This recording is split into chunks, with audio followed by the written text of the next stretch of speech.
You're listening to the Limitless Broadcasting Network.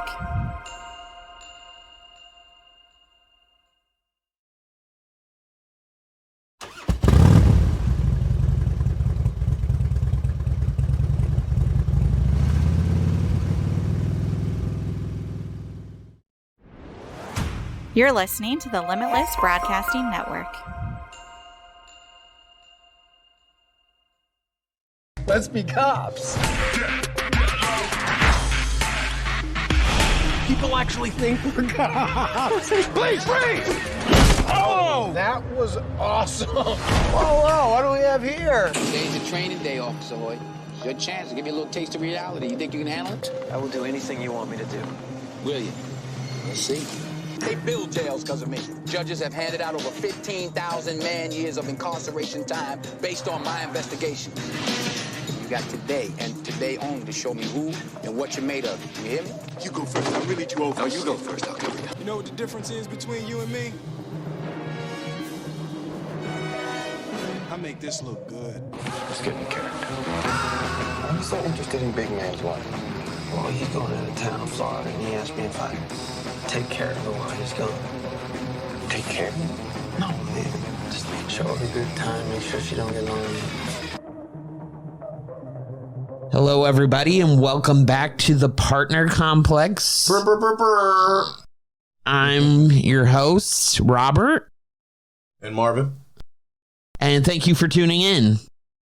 So, Robert, this week we took a departure. Last week was a drama, action, adventure kind of thing with Lethal Weapon. Yes, I really enjoyed Lethal Weapon, though. As I did too. This week, I gave you three choices, and this is the choice you chose. It is definitely a radical departure from that. A little bit, but it was still fun. It was still fun to let them know the movie. And so we're talking about Let's Be Cops. It came out in 2014. It was directed by Luke Greenfield.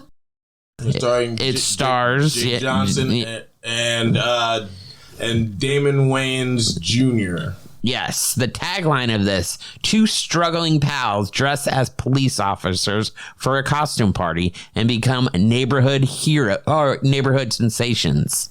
But when these newly minted heroes get entangled in a real life web of mobsters and dirty detectives, they must put their fake badges on the line. Why did you throw up air quotes when you said mobsters? You know what? I don't know. It just happened. So this has actually surprised me. The budget of this movie. How much do you think it was?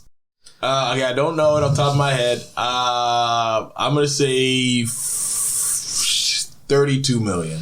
Oh no, not even close. But it is 17 million. Really? Really? I only thought high because you maybe, but 17 makes about sense. That's about right. Yeah, but I for what the movie was or how it was. But look at the cast. You have Ron Riggles at the height of just being a cop and everything, coming off of. But then he just maybe a year before, a year after 22 Jump Street. Probably a year after, I think. Okay, so then you got both Jake Johnson and Damon Wayans Jr. at the height of new girl popularity. You're right. So they're gonna demand a pretty penny. I forgot that they were in New Girls together. Yeah, this is essentially the New Girls movie we never really got. Yes. Essentially. Yes. And there was some low key names in there. You got Homegirl off of Vampire Diaries. Yes, you do. And then I forgot to do the guy who played the main boss. The main boss. James. I don't. The older dude. Yeah, But he's been in everything. We'll have it posted on the notes so you guys can keep up. He's been in everything. But yes, it stars Jake Johnson, Damon Wayans Jr., Rob Riggle, and Nina. I don't. I'm not saying Nina Dobrev. Yeah, sorry, but okay. So I would have butchered that name. That's why Marvin did that. Because this isn't a podcast where we rate the movie, we rate the partnership. I think we can start off with saying our opinions of the movie before we go through the beats of the story. Okay, that's fine. So, how did you feel about the movie as overall, Rob? Well, first of all, when Sammy saw I was actually watching this masterpiece unfold on the cinema screen, she was perplexed that I would actually watch something like this. She had already seen it? We've seen it before, but a long time ago. But she was like, when you brought this up to me, and I was like, I don't know anything about this movie, so let's watch something. You forgot you ever saw it? Yeah. I did too. Like I was like thinking of movies, and I'm like, and I'm like, oh crap, I saw that. Like, and then later I offered it as a choice. Right. But it's one of the movies where, like, once you get done with it, once I left the theater, like, I never thought about it again. Exactly. That's why when you were like, oh, let's do this one, I was like, I don't think I've ever seen this, so let's do something I've never seen before. But into the movie, I was like, oh, hey, we've seen this. Now, did you feel like it was written like a really long episode of television? Yes. Like if you wanted to, you probably could have cut this into like a 30-minute episodes. Absolutely. Getting it down, like going into the movie, you could tell that they knew each other. They were trying to figure out where they were going in life, and that's cool and everything, but I feel like it had nothing new. So with that, let's take a walk into this movie. Okay. Because the first 5 minutes are going to pretty much explain how I felt about it. Okay. So it starts off rip before you see anybody, before anything ever happens. They're just blasting Backstreet Boys. Yes. And at the time in the mid 2010s, that was the hottest joint ever. Every comedy movie, This Is the End and everything else had to have Backstreet Boys music in it. That was, oh, look at these heterosexual males and they love Backstreet Boys. Isn't that hilarious? Yes. So I was like, okay, it's definitely a product of its time. Just between me and you, when they first showed, they show like the city. I was like, oh yeah, and LA does kind of suck. Sometimes. This definitely was not shot in LA. But it was supposed to be. It was supposed to be, but do you want to know where it was actually shot? Let me guess. I'm going to say, okay, is it in the United States? Yeah. Atlanta for LA. Yeah. For those of you who are not in the industry. Notice they show no landmarks. Exactly. None. So they don't even show like establishing shots of landmarks. No. I figured they could get like B-roll or something and be like, oh yeah, set the tone and be like, we're in there. They said, hey man, they go to a nightclub. You know nightclubs, they're in LA. And I'm like, okay. Yeah. So it's Atlanta for LA. Okay. Now, when you go in, you see them, they're doing the whole singing the Backstreet Boys. They sit down. Do you think, and now this is completely your opinion. Okay. Now, and you don't have to agree with me on this. No, okay. Are you annoyed? Do you not care? Or do you not notice whenever it's like, we got to get into this quickly? So two people who obviously have known each other their entire lives feel the need to say out loud exposition as if they're talking to a third person. No, absolutely. Like, yeah, and what do you mean? You've known me for 11 years. Why would somebody say that out loud if you know each other? Like, it would be established. Yeah. Or like, yeah, remember where we moved? Like, and normally it'd be like, for example, Robert, it'd be like, okay, like, you know where we're from. That's what it would be. It would be like, yeah, we said we'd go back to Ohio, and the people in Ohio said, well, they're like, I'm like, why are y'all saying such specific details? Right. Now, I get it for the sake of a movie. Right. But they cram like a Star Wars level amount of exposition in like this weird conversation at this table at this restaurant. Absolutely. And I thought that was ridiculous. No, I agree with you. I mean, I guess the reason they were doing that for the audience perspective to catch them up. But you're supposed to do that like, sprinkle that in throughout the story. In the movie, but not just force feed it to us. But in that conversation, they established their ages, where they're from, the city they're in, where they are in life, and their intentional goals of the movie. Yes. Like in this one conversation. Yes. Absolutely. Absolutely. And I was like, oh, I get it. Now I see why this movie's like an hour and 20 minutes. Because y'all were like, let's go. Yes. Let's get this done. I mean, for the partnership of the movie, it was great. He's giving the head now. Okay. I'll say Odd Couple, been there, done that. But I feel like it was a weird Odd Couple as in like it's both two losers, but one loser is more aware of being a loser than the other one is. I'm like, is that really even an Odd Couple? Yeah. I got the sensation in the movie they wanted to do better, but they didn't know how to get there. And they were just kind of stuck. I guess I wish they had established what Jake Johnson's major was in college. Well, he was supposed to be a major football player, and then now here's another joke, the whole thing, and then I'll let you just ramble on for his one thing. Keep going. For a guy, and I know people who were athletes in college, and Jake Johnson's not a huge guy. He's a little bit out of shape, but he's not a fat guy. Why is he the most unathletic, I was gonna go pro football player of all time? Like, everything he does in this movie is, like, super unathletic. I know it's supposed to be for comedy purposes, but it's like, I feel like somebody who, like, played at a top level in college wouldn't be that uncoordinated. No, absolutely. They would know how to run the ball. They would know how to do. I mean, just in general, he was like, "Oh, I'm gonna tuck and roll" when he's like doing the cop stuff. It's like, "Oh, blah, blah, blah, blah." Yeah, come on, my guy. I agree. I mean, you're supposed to be a football player. They breed this into you, endurance and all of that. But he's like, I'm like, oh, you've never done anything of any type of athleticism ever in life. Have you ever played football or anything? I played football through high school. How was that? It was intense. I wasn't great, so okay. But I mean, and not even saying that I would be any better. Just like my argument is just how they put him as, oh, we thought you were gonna go pro. I'm like, okay. Yeah. So that's like top tier. Yeah. Being this guy. So the fact that like 10 to 12 years removed from that, and you can damn near not even tie your own shoes without falling over. I'm like, come on, guy. Right. You don't lose it that fast. Yeah. Like, so athleticism stays with you for a period of time. Right. So they show up. They're at the restaurant. They have this discussion about life. And then it kind of goes into, hey, there's this party tonight, coincidentally. Yeah. And it's going to be a bunch of people from college. Now, my argument is that they're from Ohio. They never established what college they went to until this night of the party. And why would it be in L.A. if they're from Ohio? I think it was a California college that said alumni something. Okay. But I don't think maybe I missed that part. I don't think it was like USC or nothing. I don't remember what college it was. Okay. But anyway, they do the costume stuff. I'm skipping the whole presentation thing because right. That was ridiculous. Right. And so they're in there. This guy walks in, see the college game playing. And he's like, who's this guy? Here's this guy. And then when he gets finished and he's back in the real world out of his fantasy and nobody's there, was the only laugh I had in the entire movie. Yeah. No, I agree. To make sure that this is all connected and this entire podcast is a giant cinematic universe, there is a Lethal Weapon reference in this.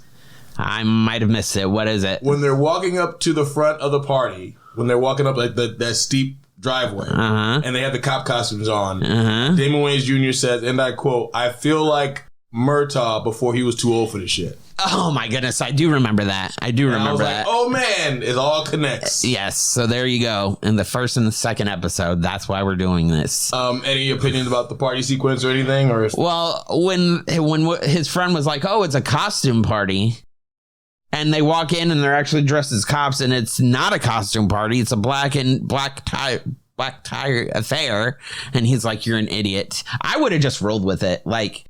If I would have walked in there and I had a cop uniform on, I would have been like, yep, I'm a police officer. We're on duty. We're not staying here long enough. So I can't just go home and take off my costume or my outfit, uniform, and come back. So I just rolled with it. Yeah, we're on duty.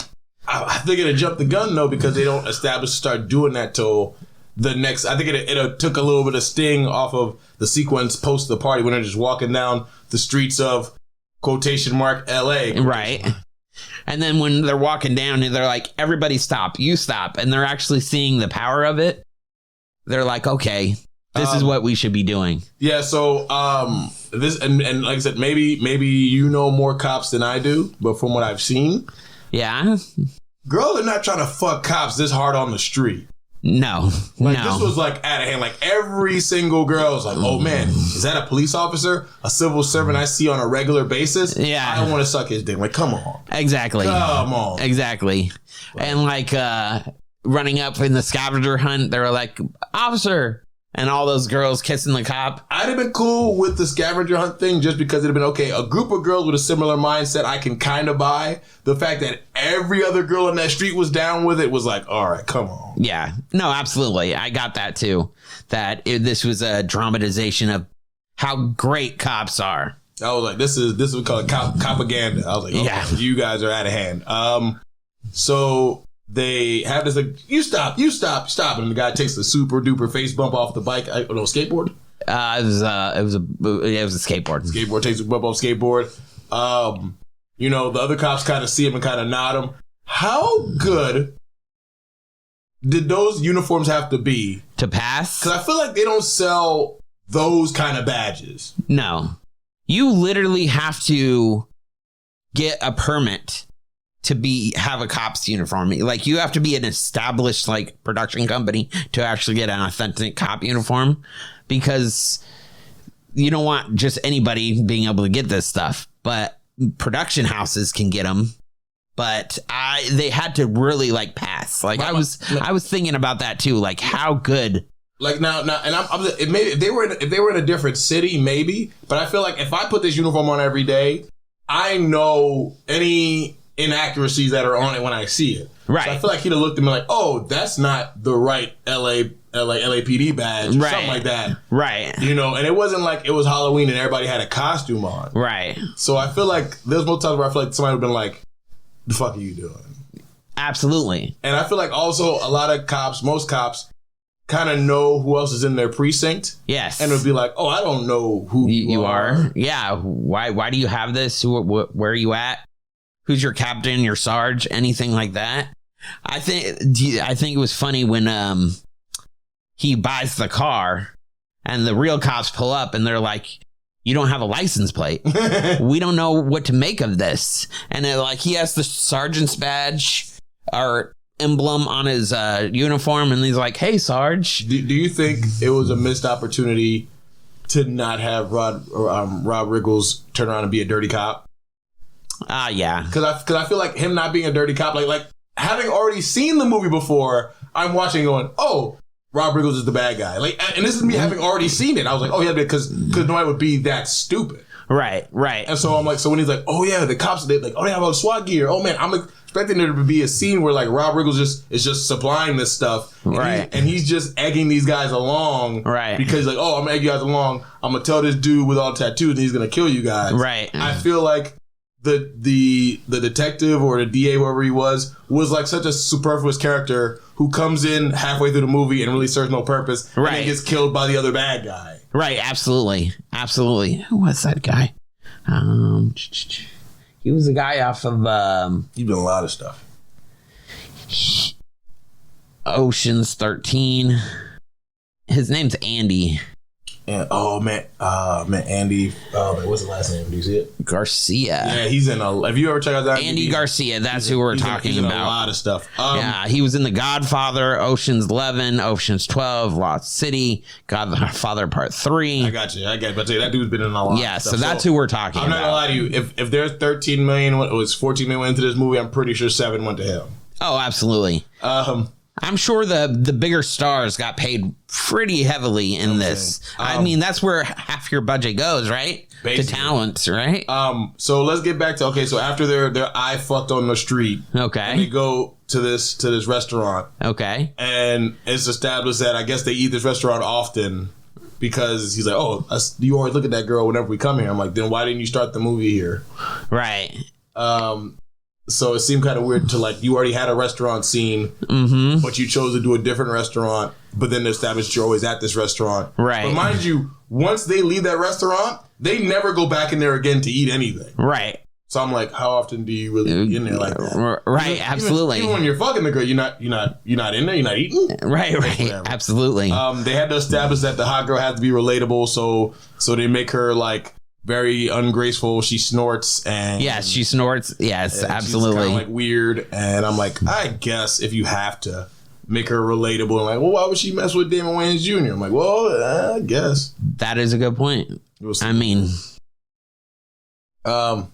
a good point. So I mean, I thought that was kind of wonky, but I was like, okay, I'll let it rock. It's just such super coincidence. The one miracle you get per movie, like I said, the one miracle you get is the fact that they frequent that restaurant in LA for some reason. Okay. And he happens to be into that chick. And that chick has to be the catalyst to everything that's going on.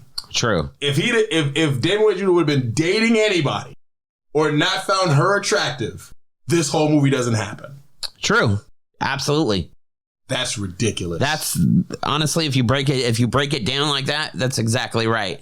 That's the only reason they're really in this restaurant. That's the one miracle I'll give this movie, besides the fact that they shot a lot of bullets at Jake Johnson and he only got hit like once. Yeah.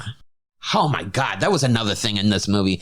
Can nobody shoot straight anymore? Like, they're shooting, and nobody's getting a shot, nobody's getting hit. I'm just like, Jesus Christ, you guys need to go to have target practice before the show happens. Also, I got mad when they finally established the big bad. And like, oh, he's dangerous and he fights and stuff like that. And they show him all this fighting and stuff. He never really has any hand-to-hand combat that really matters. Like, every time we see him fight, like, in underground stuff, but like when he has to actually go up against the protagonists, it's a lot of just gunfire. Like, he's not really throwing hands. Right. So I was like, why did you establish? Is that because MMA is big right now and you have to probably he's a badass? I guess. I mean, when this came out, there used to be the Ultimate Fighter on Spike Network. So I can. But wasn't this kind of related? This was their show was on TBS, right? The show's on Fox. So Fox, okay. Nothing to do with it at all. Okay. But I get back. It was the time. It was the time then. It was like, okay, how do we make this skinny white dude credible? Oh, give him tattoos and make him a fist fighting badass. Is he gonna fight Jake Johnson or Damon Wayans Jr.? Dude, it's $14 million. We don't got money for fight training. Right. Yeah, he's gonna use guns when we can use guns. Right. He's only gonna punch stunt doubles. Right. Absolutely. The guy Keenan Peele, his partner was in this. You know who? Man, forget his name. You said the whole. Man. Keenan. No, it's his name's Keenan. It's Papa. Key and Michael Key. Yeah, he's in this. He played Dominican. That was wild. Yes, he did.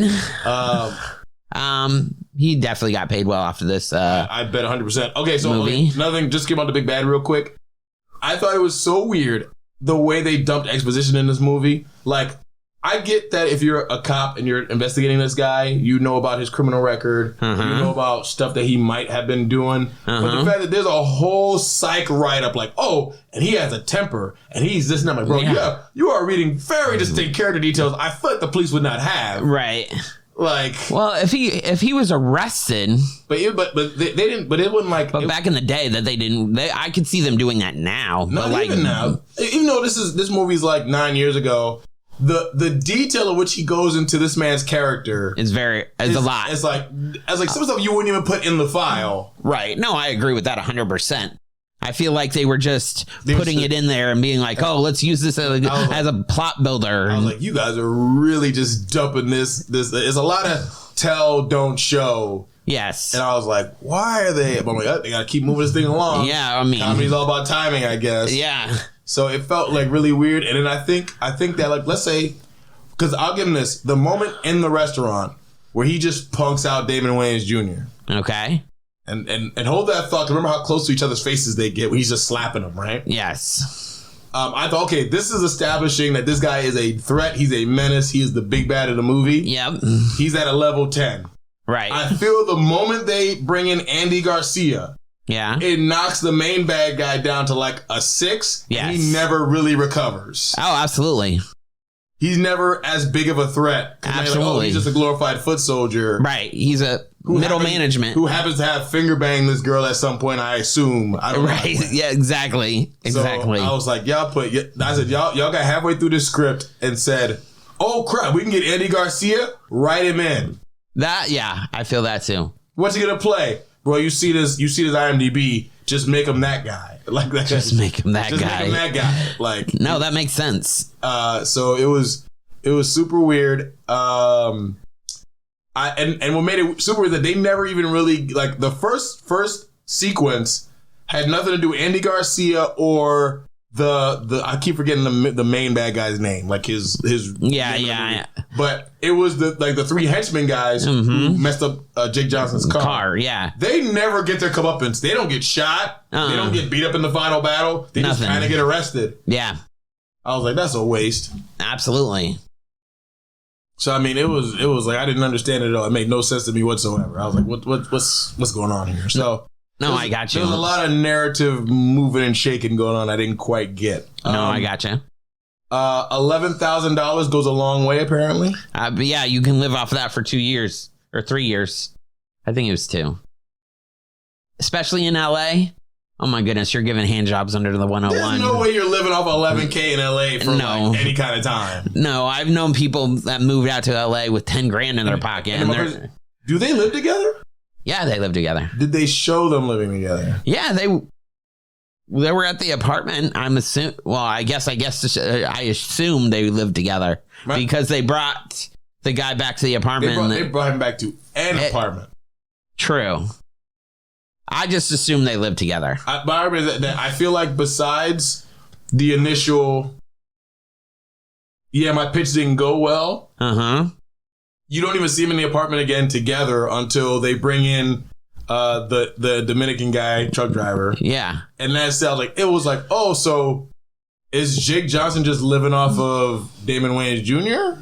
Yes. Don't you think that's exactly what it would be like? You're probably right. I just thought I'm like, there's certain things they dwelled on, certain things they didn't.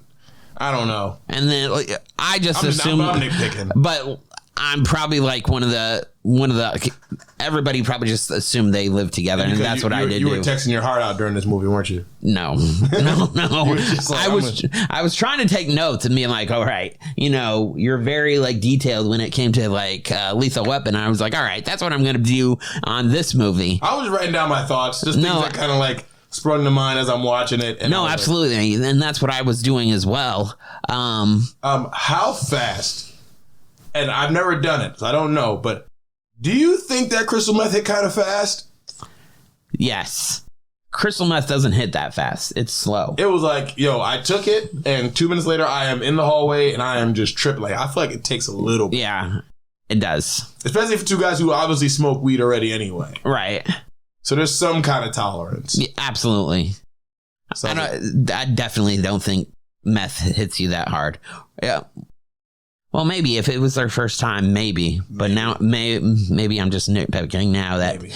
But I guess it just depends on you, the person. No, you're probably right. I just thought, I'm like, this is superfluous. When we get to the party. Okay. With the bad guys party. Okay.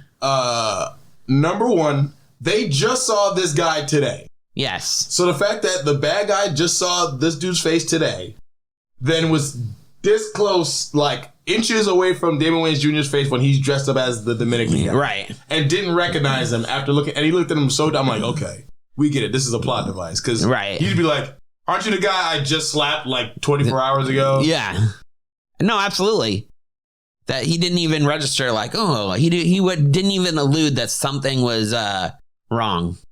He was just like, good job, man. Welcome. He's like, he held him close and lifted him like, good job. Make sure you hit this. And no, I agree with you. And last I will say about the girl too is that I love how she's like, all I date is terrible guys and stuff. So she's like, hey man, you could be a mobster and you could kill people and you could be in jail and you could treat me like shit. But how dare you lie to me about being a cop? Exactly. I was like, she's mad about that. Like, yeah. But you've seen this dude try to save you. Yeah. So repeatedly. So even though he tried to save you, because he lied about being a cop, you're upset.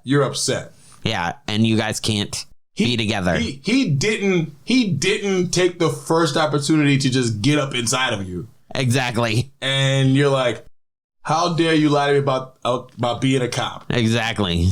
I was like, I'm lost. I was like, well, they say honesty's the best in relationships, right? This dude's a freaking murderer. No, absolutely. I guess you can be a murderer, but don't lie about it, right? But he was a murderer. He was honest about it. I knew he was killing people. Yeah, I know he was like Dexter. He was just out and about. He just has these urges. I was. Jake Johnson, have you ever watched New Girl? I did. What did you think of it? I thought it was okay. The first watch, like when I first started watching it, I think I started probably like I started from the beginning because it dropped on Netflix. Yeah, but it was like it dropped on Netflix when season 3 was going. Okay, so like I caught up and then watched it from there, and I was like, oh man, this is great. And I was probably like 21-ish, 22 when I was watching. I was like, this is great stuff. I love the show. Just the beginning of the pandemic, I said, oh, let me go back and rewatch it, and I was like, oh. this is terrible. It didn't have the same feel? I think maybe, I think just my demeanor as a person had changed. It didn't age well then. Yeah, and it wasn't even like it was bad jokes. It was just like, oh, they are complaining about a lot of shit that doesn't fucking matter. Correct. Yeah. And I was like, oh, I got bigger fish to fry. So it's dated in time, basically. I would say it's not so much as dated as it is like, if I would say if somebody was in that range, somebody between like 17 to 23, go for it. But like once you're over that and you're past that point in life that they are, it just seems super trivial. Best way I can put it is like how you felt watching, I don't know, Saved by the Bell when you were like 26. You're like, okay, I don't fucking care if Screech tries to win the fucking science fair. Right. I don't care. Right. So have you tried to go back and rewatch that? What? Saved by the Bells? I watch it ironically. I go in and I watch it because of you ever seen the Zach Morris's trash stuff? Uh-huh. I watch it for that, just like, oh yeah, Zach Morris was a terrible person and he would lie about helping orphans to try to get cheeks. I'm like, I'm with that. Yeah. No, absolutely. Like that. So I'm not watching it for the moral lesson. Right. Absolutely. But I mean, it's just New Girl's all right. New Girl's solid. I think Damon Wayans Jr. was the best part of New Girl. Yeah. He doesn't play his same role in this movie. He plays a completely different person. Well, that's good. Jake Johnson pretty much plays the exact same person. But he's playing exactly who he plays in Spider-Man. That's the exact same. Yeah. That's Spider-Man. That's Spider-Man of Spider-Verse without the powers. Yeah. I feel like Jake Johnson, his New Girls was his like big role to actually get him on. That was definitely got him on the map. And on the map. And then the first pilot episode of New Girl has Damon Wayans Jr. in it, and then he leaves to go do Happy Endings. Okay. On ABC? Maybe. NBC. Okay. And he does that. That runs for, I think, 2 seasons, might be a third. Okay. But by the time the middle to end of season 3 of New Girl is going on, he comes back. Okay. But then it's kind of weird because they kind of already replaced him. Okay. So it's like, now there's a duality of like, okay, so now these guys who obviously were replacements for each other have to kind of coexist in the same universe. Right. But it was okay. They made it work. Well, that's good. Good writers, right? No, good writers. So, I mean, it's just, I want to see Damon Wayans Jr. Maybe we'll get it from the sitcom that's coming out with Damon Wayans and Damon Wayans Jr. That's gonna drop on CBS. What sitcom is this? I forgot the name, but basically it's Damon Wayans Jr. It's Damon Wayans Jr. with his wife living their life, and I don't know if Damon Wayans lives with them or if he's just like next door to them, but it's a father and son kind of thing. Okay. I want to see Damon Wayans Jr. play not the straight man. I want to see him play the wacky guy. Okay. And I feel like he has him because I feel like I don't like him as the straight man. Okay. And I feel like because of his family legacy, you can get away with it. I think he'd be a better Marlon than he is a Sean. Absolutely. No, I'd agree with that. One of my favorite shows growing up was the Wayans Brothers. That's still probably top 3 of my. It's probably of nostalgic television. It's one of the few shows I own a DVD. I own the first DVD. They never came out with after season 1, but I bought season 1 when it came out. Was there only 1 season of it? No, there's like 6 seasons. Okay. They only put 1 season on DVD, and I bought it. It was my first purchase when I got a job. Okay. When I was like 16. Okay. And this happened to be a woman. I have to have this because it wasn't showing on TV or anything. Right. I gotta have this, and I had it, and I enjoyed it, and I cherish it. And I only regret that I never got a chance to get it signed because I kept missing the Wayans whenever they do sets over at the Orlando Improv. Oh, I didn't even know that they did stuff like that. Check it out. You'll check the calendar and you'll be like, oh, that person's coming here? What the fuck? Because it's a nice area to do stuff in. Okay. Do you like to go see improv shows? I do see stand-up comedy. Yeah. I'm big on stand-up comedy. Yeah. My goal this year, and we'll talk about off camera, is between this year and next year, I'm going to produce a stand-up special. Okay. I got some comedians in the works. I want to produce one. I want to do it just because one of my stories, this ties into the Wayans brothers. So Robert Townsend, Eddie Murphy, and Keenan Ivory Wayans were like all like in this group of like black comedians in like the New York area, Okay. In like the late 70s, early 80s. Okay. And what happened is that Eddie obviously hit with SNL and then became a huge star. Mm-hmm. And Keenan was kind of doing his thing, and Robert Townsend was doing his thing too. Robert Townsend writes Hollywood Shuffle and gets Keenan Ivory Wayans in it, puts Keenan in it, and puts Damon in it, Damon Wayans Sr. Okay. And that does pretty solid, but there's a lot of direct Eddie Murphy references in it. At one point, there's a sequence where it's a casting call, and they're like, we're looking for an Eddie Murphy type. Right. And the main character has a dream where it's like 5 dudes all dressed like Eddie Murphy. Okay. Some of them got like darker tans on and stuff like that, trying to have like Eddie Murphy. And he's like turning into Eddie Murphy like a werewolf, like something like that. Right.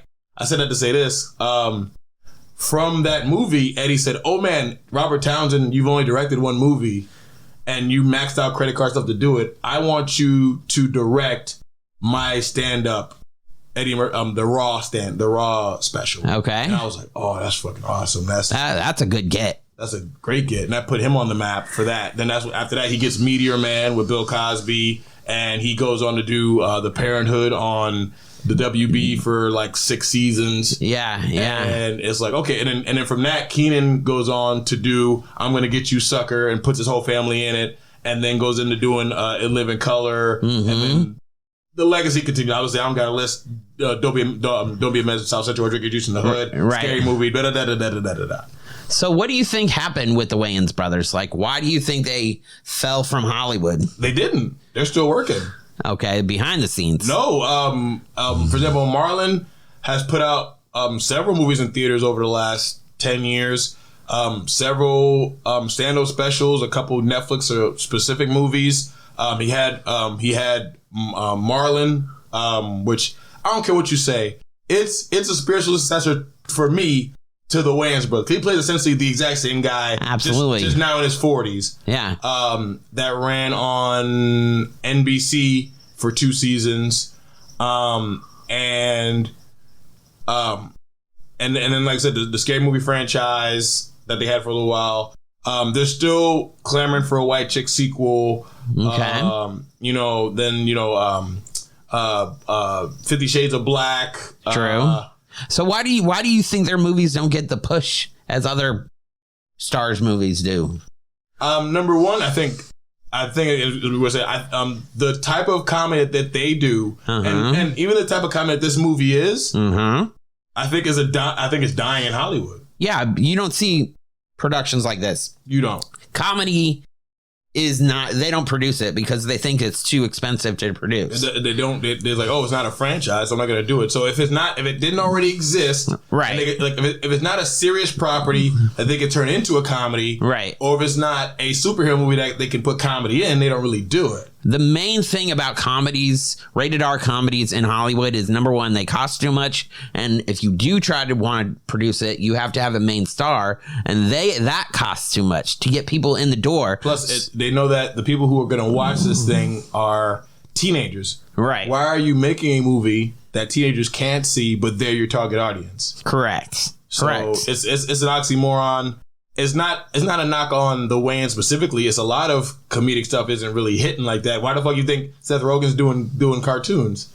True. So true. He's got what? He's got The Boys. He's got Invincible, and then the initial movie's coming out. He's not doing. Seth Rogen produced The Boys. Mm-hmm. I didn't know that. He produced The Boys. He produced Invincible. Okay. So it's not that the Wayans brothers fell off at all. Because mind you, how long is syndication is My Wife and Kids still going on? Okay. Marlon was also in Air with the guy Ben Affleck and Matt Damon. Yeah. He was in the first season of Bel Air on Peacock. Was he really? I didn't know that. So you remember the episode of Fresh Prince where like the dad shows up and like, well, he don't want me, man. Okay, yeah. He plays the dad. Okay. But it's completely played straight. Okay. So it's not like he's not in these things. He's working. He's okay. All of them are working. Okay.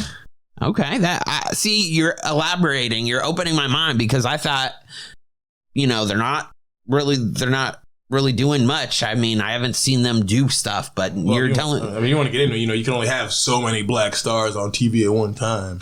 True. And then they don't cast a lot of black men over 50. So correct. Do you think they've made enough money to say, I don't really need to? Trust me, they're comfortable. Like none of them have to work. Plus, Marlon's still selling out stand up. I think Marlon says he only has 2 cars. He has a Tesla and something else. He's comfortable because mind you, it may not be much, but he's still getting residual checks from Batman Forever. Was he in Batman Forever? You know that story? Okay. I'm gonna tell you something. We're gonna go down the rabbit hole. Here we go. Yeah, here we go. That's why you tune into this. So basically, we go through Batman. The original Batman movie from 1989. Okay. We got Batman Returns, which is 91. Oh, you're right. And then the next one was going to be another one in that line, and was going to be, I'm not saying it was going to be called Batman Forever, but it was going to be the third Batman movie in that before the weird soft reboot reset. Right. They were going to finally bring in Robin. Okay. Robin was going to be Marlon Wayans. It was going to be a young black inner city youth was going to be Robin. And then they switched him out with Chris O'Donnell? What happens that in the midst of it, was it Joel Schumacher? Had left, and they brought in Tim Burton. Okay, and they had decided to go. Okay, we don't want to go with a black Robin because racism. So we're gonna We're gonna go with Chris O'Donnell. But they were so far into production, so many contracts had been signed when they cut him that they had to pay him. Wow. So he's been getting residual checks forever. Wow, I did not know that. So when you say Batman Forever, it's really Batman Marlon gets paid forever. That's the whole type. Wow. Do you think he was pissed? It definitely hurt. It definitely hurt because think about what that would have done to his career. Oh, he would have shot up through the moon. So it made Chris O'Donnell a star. Yeah. So he definitely is annoyed by it. Do you think he was pissed at Chris O'Donnell? No. Why would you? It's kind of mean to be pissed at the guy who had nothing to do with it. Right. Because if you get fired from a job and then they hire somebody, you're mad the guy they hired, he didn't have nothing to do with it. No, true. So I don't think he blames Chris O'Donnell for anything. But no, I never knew this story. But then you look at it and go, okay, I get paid and everybody...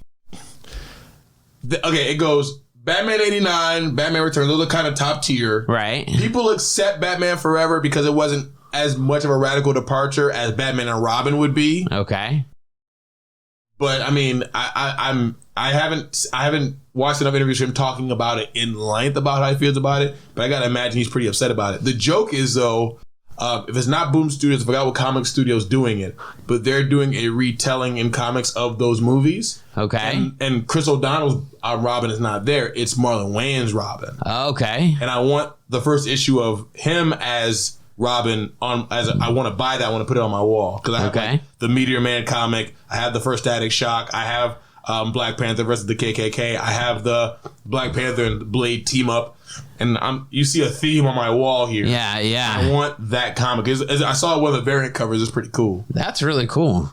So you're acknowledging me on all this Wayans stuff. Like, do they have their own production company? Yeah. Still? Each of them have their own.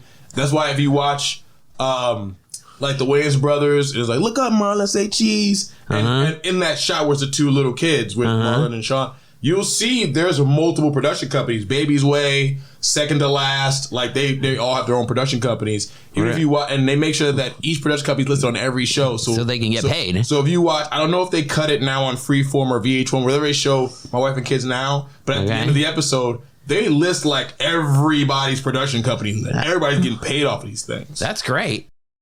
That's great. So I'm like, that's the dream, really. Like if I had that kind of, I would be like, oh, that's what's up. And so you figure it's like, and this is me just going one last brief history. It's like, so, and this off the top of my head, you got just television, A Living Color, Wayans Brothers, The Damon Wayans Show, My Wife and Kids, The Underground, which is Damon Wayans' sketch show.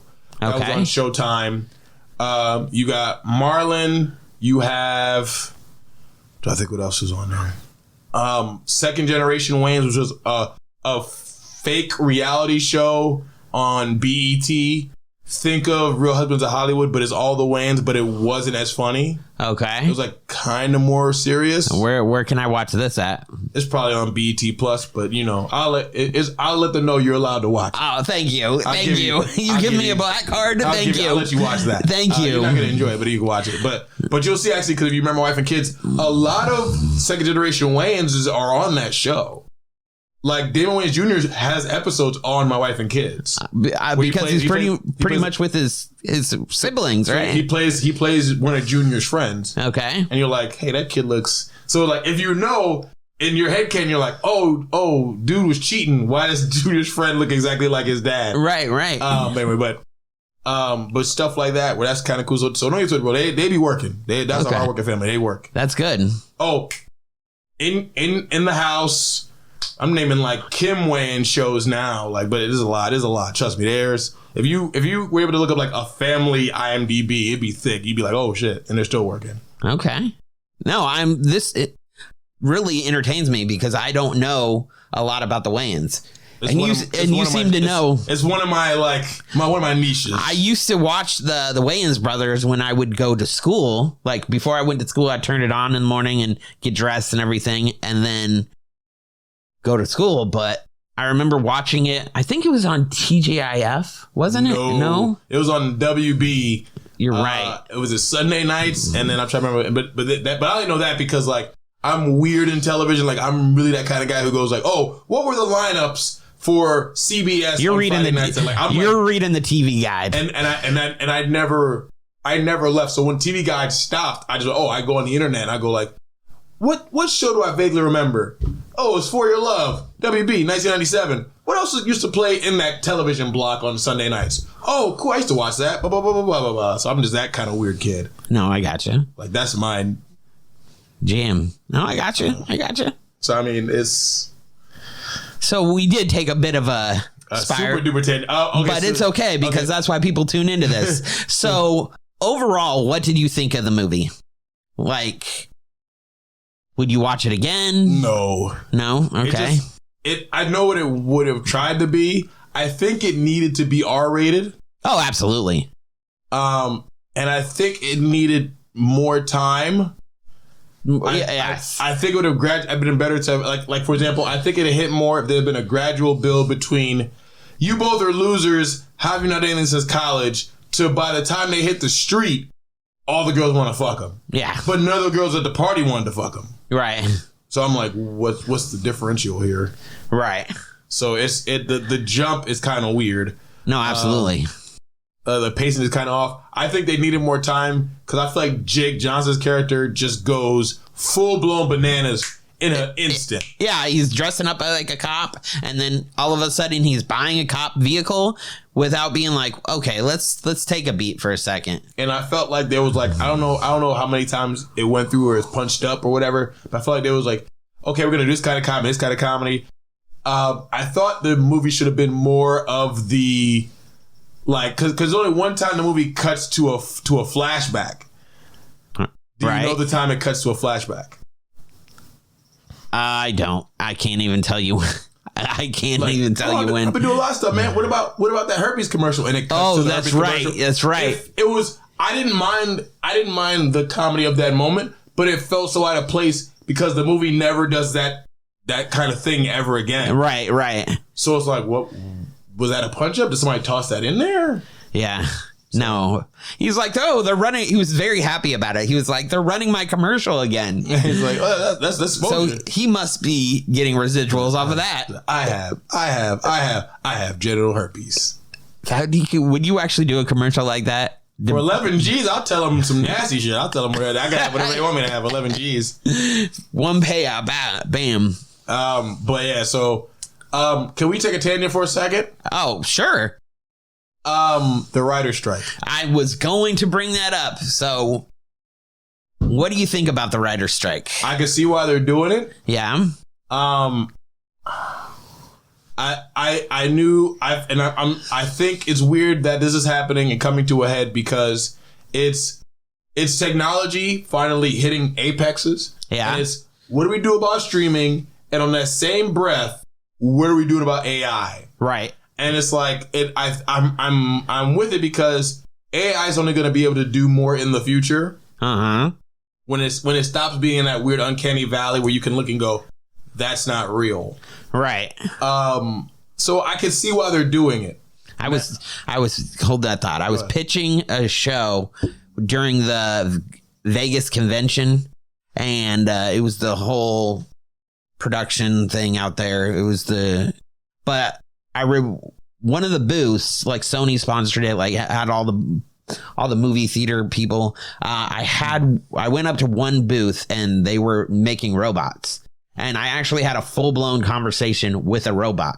Oh wow. And they're going to make robots so well that you're not going to be able to tell it's you or I walking around. I was more focused on the fact that without even robots, I mean, I think within the next decade, they'll be able to do, let's say hypothetically, they'll be able to do Thor 6 without a single physical person on screen. No, I agree with that 100%. And you will not even be able to tell that technically it's animation. Right. No, absolutely. I agree with that. I think that's wild. I also think, though, that there's something special. There's something that's like comfortably tangible going, some guy who might be a slob and might be eating stuff from like Popeyes at 3 a.m. is also Chris Hemsworth, who is Thor. Yeah. You know, like it's something about like something about it. There's something about that human factor going like, okay, that's a normal guy, right, playing to be this thing. Right. I feel like AI, you can't. It's not the same. Right. Like, even though I know it's a guy on, like, in real, like, right now, I know it's a guy on green screen on wires and stuff. Right. Somebody being that person and, like, for example, you know you like Tony Stark more because you know that Robert Downey Jr. is at children's hospitals pretending to be Iron Man to these sick kids. Absolutely. Like, it matters. Like, it's like, okay. Absolutely. So, for it to be replaced with AI, like, I don't know. It loses that human side of it. Have you... Also, the thing about it is that I feel like, you know what they say about, like, how, like, movies lost something when they moved from film to digital? Yes. And there's certain textures you just can't recreate. Right. Certain things like that, certain looks. Right. Imagine some of the greatest actors, maybe comedy or not. Or think about some of the greatest improv lines that became legendary. Yeah. You don't get that with AI because you don't get somebody going rogue. You don't get off the cuff stuff. Right. You lose a lot of that. Yeah. Like, imagine, okay, and AI is not going to fight for I'll be back. No. They're not going to fight for that. No. You know, they're not going to fight for I am Iron Man. They're not. Or these are lines, hasta la vista, baby. These are lines that were not written in the original scripts. Right. You lose something. Yeah. And as petty as I sounded when me talked off screen about I would scab tomorrow because, damn it, I'll take the money. I understand that, number one, these guys got to get paid. And number two, I feel that there will be something lost. Absolutely. In the shift to moving stuff to more an automated situation. Absolutely. I get why the studios would do it. Because it's cheaper for them. But you lose something innately human about the process. Yeah. I mean, I see both sides of it. One thing people don't keep in mind is the studio has to take on a bunch of costs to produce content, to get it out to you, to produce it, direct it, whatever. There's a lot of money involved in it. Mm-hmm. And I can understand why they're trying to cut their costs, because after COVID, it's not the same. People aren't, well, I shouldn't say that. Have you been trying to go to the movies lately? It's not. It like the Barbie movie's out, Oppenheimer's out. Are you with that whole dual viewing thing? I don't get it. We'll get back to that. Okay, but I'm sorry. Go ahead. Here lately, like we've been trying to go see The Sound of Freedom, but it's been sold out. Everywhere we've gone, like sold out. So we're gonna go over the weekend. But before this weekend, moviegoers haven't been going to the movies. Like, you're not getting the same audience going to the movies. So you're not making. Now, are you talking about? Now you talking about in general? Or you talking about the big budget ones? 'Cause I think the big budget still making. I'm talking about. They're not making pre-pandemic money, but I think they're doing. That's what I'm talking about. I'm talking about it's the market. The industry is not back up to where it was before the pandemic. It'll never be that way. But that's only because... But that's where they want it to be. And that's why they're saying, oh, we're poor, because they are looking at data at this point and they're saying, we understand what you want, but we're not here yet. But I think that's more like, how put it, like... I'm trying to think of a nice metaphor, but I'll just say what it is. Basically, it's so many things happened, like the evolution of how we consume media. Yeah, people watch it on the phones now. Like changed so much between, and I even put it before the pandemic, between let's say 2017 to March 2020, it already had a slow evolution. Yeah, and this is when like streaming servers are leaking in, right? And exclusive content is coming in, and piracy is at an all-time high. Right. I was getting to these points. Right. So then you get March 2020. Now big movies are getting slapped on the streaming services. Right. People know, do I want to pay let's say 1, 2, 3, 4, let's say 4 people in this house right now, right? Uh-huh. Do I want to pay $18 a person plus popcorn plus all this stuff to go see Avatar when I could watch it in my drawers in like a month and a half? Yeah, I'll wait. So here's my thing about that is I understand streaming and it's great. I understand all these big movies are coming to streaming networks. But one thing I really like about the movie theater is you have sectioned off so much time to watch this movie. You turn off your phone. You don't have dogs. You don't have phone calls. You're committed. One thing I don't like about watching a movie here at the house is I can pause it. I can run into the kitchen. I can have to deal with my dogs. I have to do this. I have to do that. In a movie theater, you turn off all those distractions. Yeah, but now you have to put that to Joe Blow, Mr. I wanted to procreate and have 5 kids, and now I got to take them all to the movie theater because they want to see Barbie or whatever. And I know Barbie's not for kids, but I'm just using that as an example. Let's say Ninja Turtles. No, actually, Barbie is for kids. I've heard that it's... I heard it's not like disgusting or nothing, but are you going to take your daughter to it? No. No? Is she too young? She's 5. I think the movie's for teenagers, isn't it? Like it's not raunchy, but I don't think it's specifically for young kids. It's not like I don't know. Like I'm going to see it because I want to see what the hype is about. I'll check it out. I hear it has an F-bomb in it. I'll check it out, but my thing is it doesn't. Nothing from what I've seen from the marketing materials made me go, "Oh, you should take your kid to see this." Do you know why people are going to see it? Because it's a fear of missing out. People are like, oh my goodness, it's Barbie, it's Barbie, it's Barbie. They're having this come out, and now they're just like, I don't want to be the last one on the sidelines and not see this. I don't care. And it's about women and mothers that can bring their daughters to a movie, and and it's nostalgia too, because people are like, I grew up with Barbie. I think that's a real reason. It might be right. I mean, but I can only speak for myself. I didn't grow up with Barbie. I did not. My sisters did.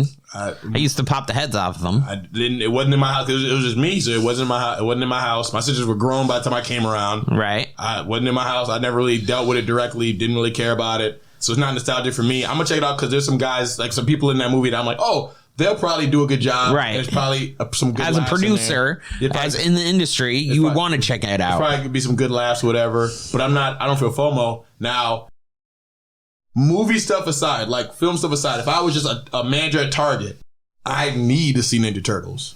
You're right. That's part of my child. I need to see that. Right. So you're excited about the new Seth Rogen. Super excited. Okay. I'm cool with any new interpretation. Fuck Michael Bay though. But what did you think of Michael Bay's, like how they looked? They were so weird. Did we have this discussion before? No. Okay, then I'm gonna tell you like this. Okay, that's the reason why I saw it. I followed every piece of production news from the moment it was announced till the day it came out. And I wrote letters to Michael Bay. I threatened his family. Oh my God. I said, don't you fuck me on this, Michael Bay. And it was basically, and I got mad because I'm okay with almost any type of interpretation. I'm not the kind of guy to go, this is how they were presented in 1987, so this is how they got to be. I'm not that guy. Right. My issue is just from a practical standpoint. If you are essentially a 9 foot tall, 400-pound turtle, the fuck are you a ninja for? Yeah. They were on top of buildings, stuff was crumbling under them, and they did virtually no martial arts in these movies. No, absolutely. What the fuck are we doing? They were Transformers. They were, don't get twisted. Like it didn't serve purpose. Also, in the time it was made. I know we were moving towards, and I don't hate the word, but this is just to sum it up. I thought we were moving towards more of this woke kind of media. Yes. In the original comic book, April is black. I knew that. I had to live with the 80s, the late 80s, early 90s TV show, because that's just what it was, and we were all kids who cared. Okay. I think they did themselves a disservice by having Michael Bay be the producer on it, and letting him fetish cast Megan Fox instead of casting Megan Good. Okay. But yeah, I don't hate the movies because I can't. My fandom won't allow me to hate any Turtles media. Okay. But it is definitely like this Seth Rogen movie has such a low bar to jump in my mind to be better than these. So you're gonna go see this movie day opening, grand open, and I've been slowly dripping Ninja Turtle stuff to my daughter. I'll go with you when this happens. I'll see it with you. I'm super hyped for that. And a side note, I only liked the sequel of the Michael Bay Ninja Turtle movie Part 2, Out of the Shadows, because I don't know if he got my letters or something. Oh, he did. But he casted like anybody that I care about. He's like, oh, guess what, Marvin? I talked to him in the boardroom. You love Arrow. Guess who's going to be Casey Jones? Oh, just Stephen Amell. Mm-hmm. You love wrestling. Guess we're going to have 4 wrestlers in the movie, including Sheamus as Rocksteady. Oh, goddamn.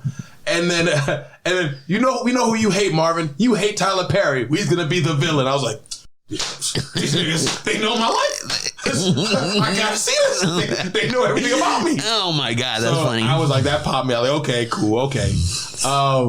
But back to what I was saying is that the evolution of movie watching now let's say honestly, the model that we live in now, where it's like Iron Man comes out March 15th and it's on streaming by May 30th. I feel that strategy would not have been implemented till like 2030. Okay, and explain why. Just because it had no reason. They're making hand over fist in the theaters. You're right. The problem is that they broke that in case of emergency glass in 2020. Too soon because of the pandemic. I don't say too soon because it was needed. It destroyed a chunk of the business. Right. But just to go like, okay, we already have this $1 million content. Somebody's got to see it, and we're losing billions on these streaming services anyway. Let's slap it on there. It just happened to be like, I mean, public opinion might have been different if, and this is like, let's use Marvel and Disney as an example. Right. It just happened to be they busted their nut right before the pandemic with Endgame. Just by coincidence, strictly by planning. Mm-hmm.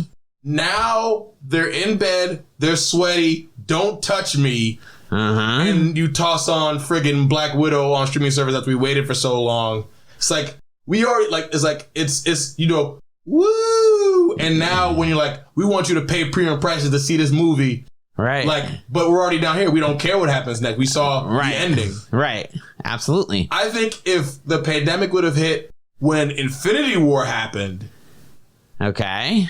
And then they would have pushed out Endgame faster. Yeah. I think I think our view of this whole thing might have been a little bit different. No, I agree. At least on that portion. I think is that because is DC didn't have any slates of anything to put out. Right. So Wonder Woman was trash. Yeah, right. Sorry, Wonder Woman, but it was. Marvel had just busted their big nut and was in a reset stage. Yeah. So it's like so how mad like so the best way I put it is like I was like, okay, you just did the series finale of Saved by the Bell. Now when you go to streaming, it's the fucking college years. Like, who the fuck cares?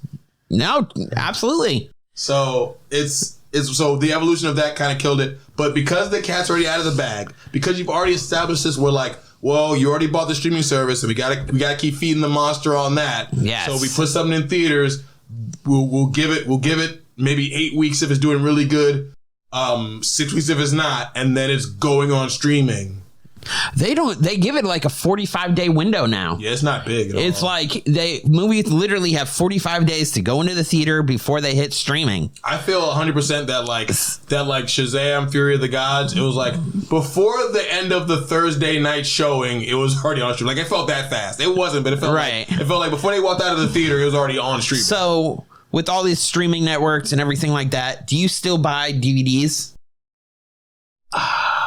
Do you think DVDs are dead? I mean, it's a dying thing. I think my thing is something has to really hit me in the feels to actually buy DVD. But it would never be anything that's new. Nothing. Right. No, I would never buy anything on DVD that's been in everything the last old. decade. Yeah, nothing within the last decade. Right. Because I'm not paying fucking $270 for an Infinity Saga box set. Right. But so let's make sure we backtrack for a second. Let's go back to the strike, the writer's strike, and all that to make sure we lock down our final thoughts on this. What do you feel is the proper outcome for it? How do you make both sides happy? I mean, and this is what, once again, I don't know this because technology moves its own pace and somebody might have something that we don't even know yet. But if technology is not prepared to officially replace these actors, eventually the corporations have to concede and they have to give in to what the union wants because there's no alternative. How long do you think these strikes can go on for? I don't know, man, but the joke is this: I wish that this was like in sports where you could be like, okay, well, the players are on strike, so open trials for the Los Angeles Rams, and they're just like, hey, man, we're coming to your city. Like American Gladiators, right? You got pitches, we want to hear them. Yeah. And I'm like, hey, man, I got me and 7 dudes from the local improv troupe, and we're ready to start a franchise right now. Like, I wish it was like that, but like I said, there's so many things in the tank. Nobody's hurting like that right now. Not yet. But there is going to be a content shortage here soon. I don't think so. You don't think so? Just because now, and this might be luck, but you think they have so much in the can? I think that nostalgia is such a big thing. They can just be like, for example, why in the hell are there two American Gladiator documentaries out right now? True. And Netflix and 30 for 30. And guess what? It took no original footage besides non-union interviews. Correct. There could be a lot more of those. By the way, the Netflix one blows the 30 for 30 out of the water. Absolutely. So yeah, but anyway, so when you talked to me about the 30 for 31, I had to go and watch it.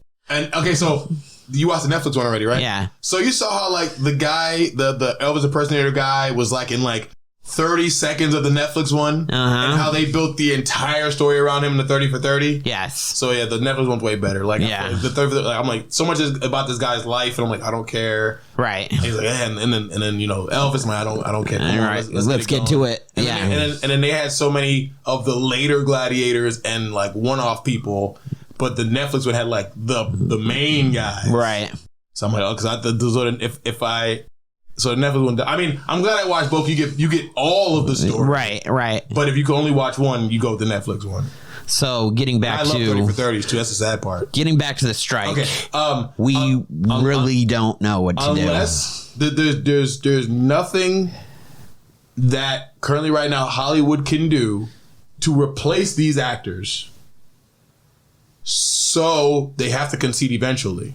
But studios can buy out longer than these actors. Some of these actors. Some of them, but it's not a matter of how many fall off. It's a matter of how many franchises or brand recognition things are you willing to let fall off before you could, like, how many things right now are losing steam by the day because they're just halted. They're in flux. How many billions of dollars just for, and go back to Marvel, are they losing because every day that they take on this, Deadpool 3's not getting done, Kang stuff's not getting done, all stuff not getting done. That's just money waiting to happen. Yeah. That's just losing money every time day. It takes, every day. Long.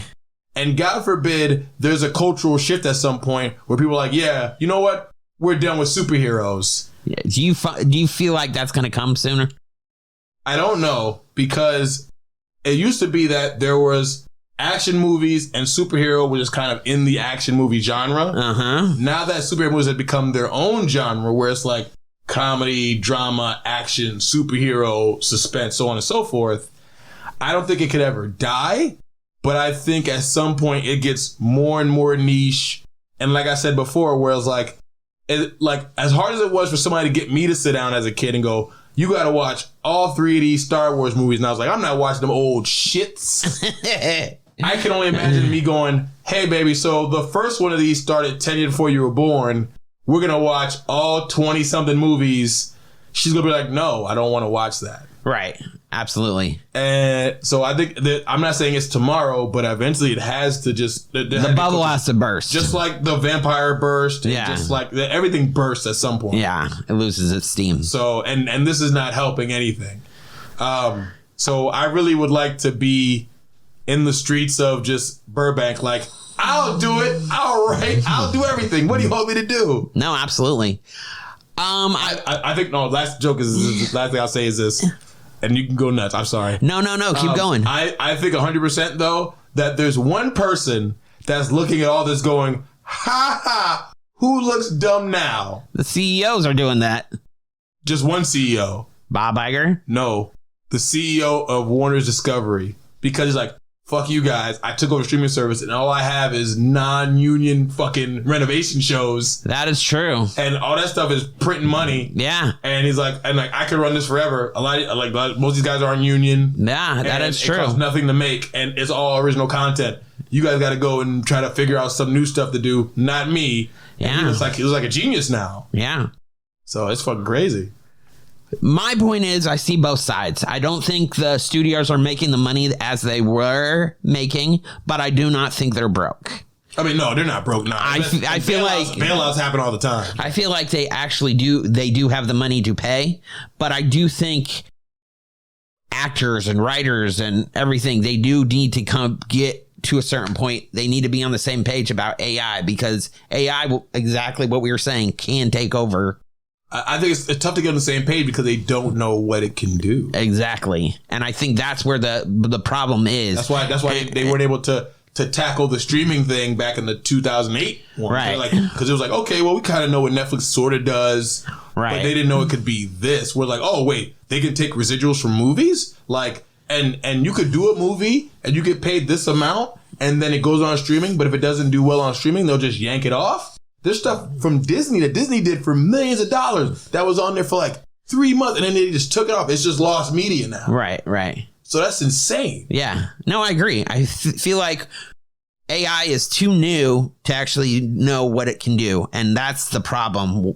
That's where everybody's having a hard time being like, oh, well, I don't want it this way or I want it this way. Nobody knows what it can do yet. So until we actually know the proper outcome, I think every time we talk about this, I honestly think of Terminator and Terminator 1 and all that Terminator franchise that they got hooked on AI. And now look, we fucked ourselves. The joke is that, and no, it's before that anyway. The moment they started training dogs to be civilized was the moment AI started. Like, yeah, it's like once you train something to think of, like, it's a whole different thing. But, right. Not gonna lie though. If it does go the corporation's way, the studio's way, I'm not down for I'm not against a fully AI Terminator reboot in 2031. Would you go see the movie? I think it's one of the few movies where it's like, okay, so it's about robots, made by a robot, and the actor is supposed to be a robot. I think it kind of fits perfectly. I'm assuming Arnold Schwarzenegger signed a contract saying you can use my likeness in perpetuity. Dig my dead body up if you have to.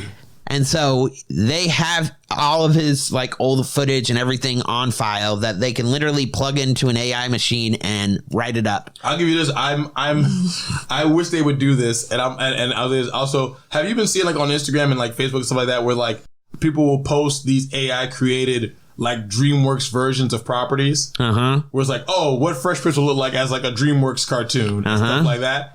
I think those are kind of cool. I think that's a way to go. Yeah. If you have like a established franchise and you can go in that direction, like imagine, okay, for example, perfect one, just because I like to keep mentioning the same shows because yeah. You wouldn't watch maybe not AI generated, but you wouldn't watch an animated R-rated comedy show like think Saved by the Bell, but for Family Guy.